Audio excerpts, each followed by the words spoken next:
Hey, so hope this video finds everybody doing well. Today I'm going to take a look at my cute little benchtop joiner. Even the cute little ones need a little love once in a while. It's been leaving some lines on my stock. As much as I love extra sanding like we all do, I think it's time to change the knives.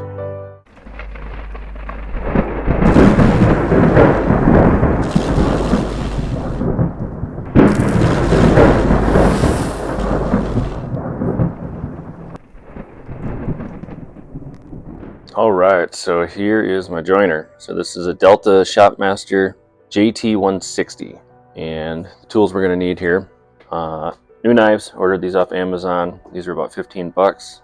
Combination square, Allen wrenches, and then this thing here is actually a tool from my planer. It's got a couple of magnets embedded on it for grabbing the knives off of that.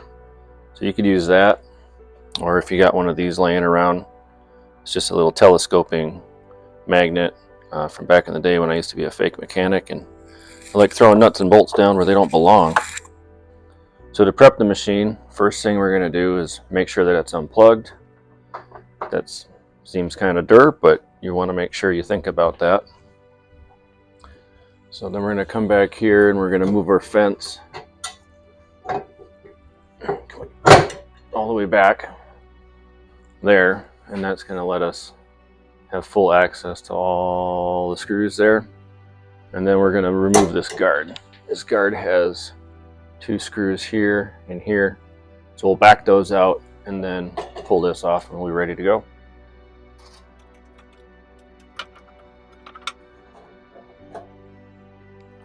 Okay, so now with the guard gone, we're going to be really careful working around this area. This thing got me one time a couple years ago, and I dug, here's the picture, and it was just me trying to move this, and I think I thought I was pushing here, and I actually pushed on the blade, and it was bad. So what I'm going to do, I'm going to take this, I'm going to rotate this back. Here's the blade right here. You can see our damaged area. So as we break these free, we're going to put that down so the blade is underneath the table, and that way when we break these loose, you know, if we slip or anything, our hands are protected.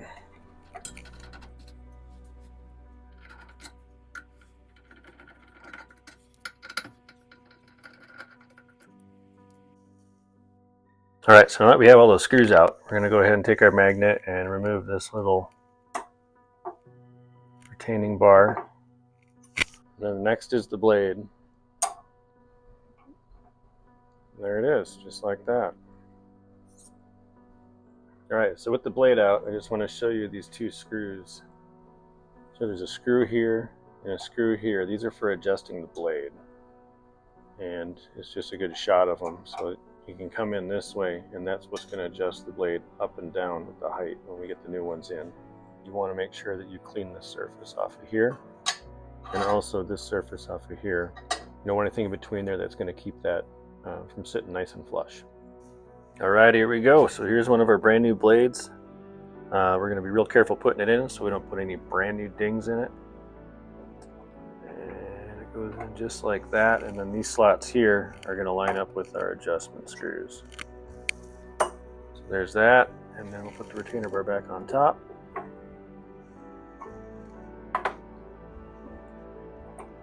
And then start putting in our screws.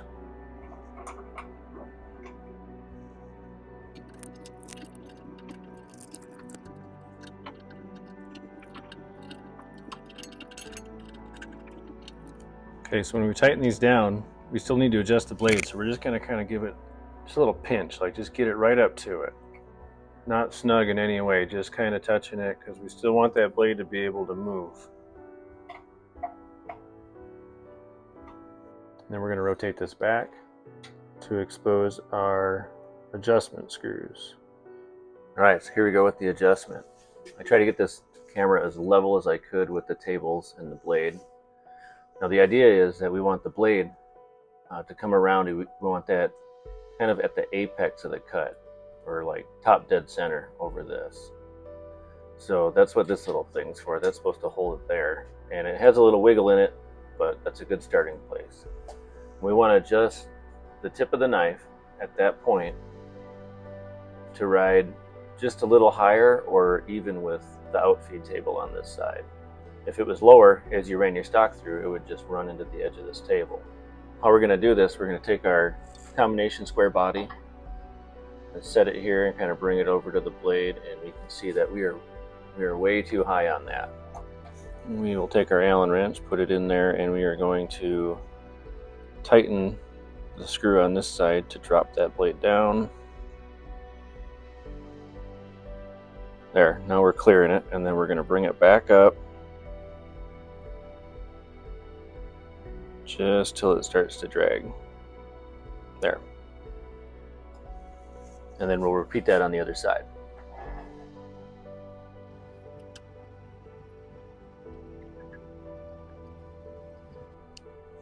Okay, so we're just going to give this a rotation back, set our square across the top of the blade, and then do you see how that moves it? We're just going to measure that movement. All right, so we're just going to throw our square across there again, and then we're going to take the ruler part, and we're going to put like a full inch, and we're just going to line it up right with the back of that there. And then rotate it forward and see how far it goes. So that went about a 1/4 inch. And then we're going to repeat that on the other side.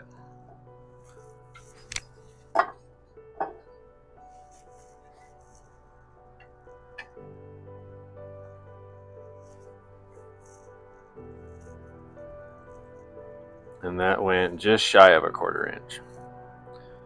So, which is probably, that's pretty close, but we're going to see if we can get it closer, because I'm of the mindset if you can get it on the nuts, do it.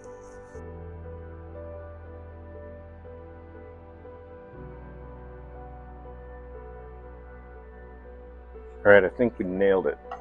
So, I'm going to go like that. Pull that back over there.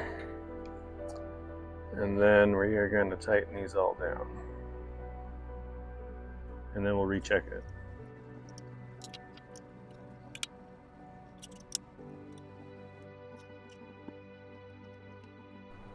All right, so I'm going to call that pretty good, man.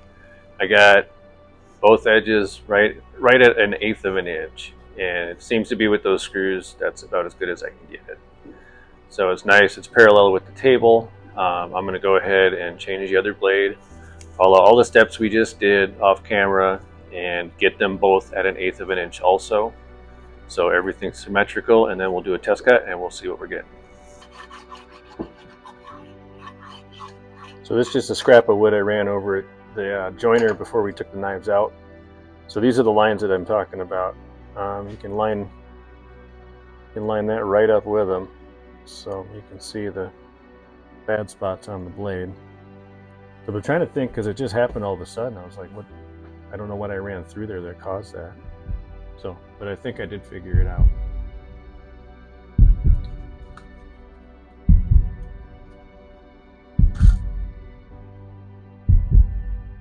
Aw, man. Always check your lumber.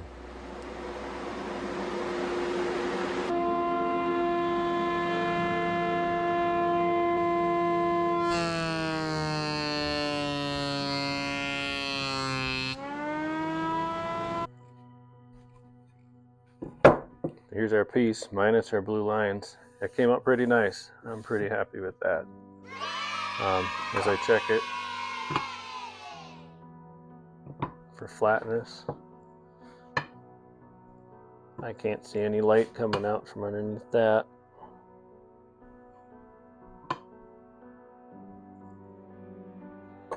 So I'm not messing with it. That's good. I think I'm going to take these old knives, and I'm going to hold on to those because I'd like to build one of those jigs to sharpen, because you never know when you're going to get squirrely and run another staple or maybe even a nail this time through your joiner.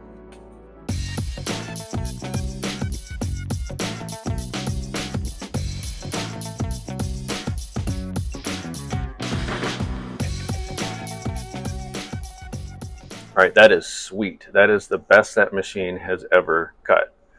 So I think my knives were maybe out of alignment a little bit, because I would get a little more coming off of one side than the other when I would feed it through, and I thought it was the pressure I put on the board. I'd try pushing a little bit more on one side, but you shouldn't have to do that. So now that thing is cutting fantastic. I'm excited to get back to building stuff. So hope you liked the video and hope to see you back here soon. Stay safe. All right, let's do the joke of the day. So these three old dudes are sitting around. They're kind of complaining about aging. The first old man says, "Every morning I wake up at 7 and it takes me like an hour to take a piss." And the second guy says, he says, "I wake up around 8. It takes me an hour, hour and a half just to take a crap." The third guy says, "Man,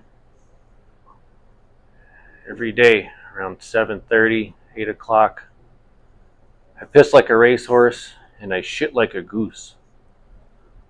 And the other two guys kind of look at him and they're like, "Dude, like, well, what's the problem?" And he says, "Well, the problem is I don't wake up until 9. So you've been having a little bit of an issue with the planer. Fucking planer. It ain't a planer, it's a joiner. God damn it. Ooh, ooh, ooh. Back it up. So we're doing the retainer bars and we're tightening it down on the blade. We just want to like, just give it a little squeeze. Just a little squeeze.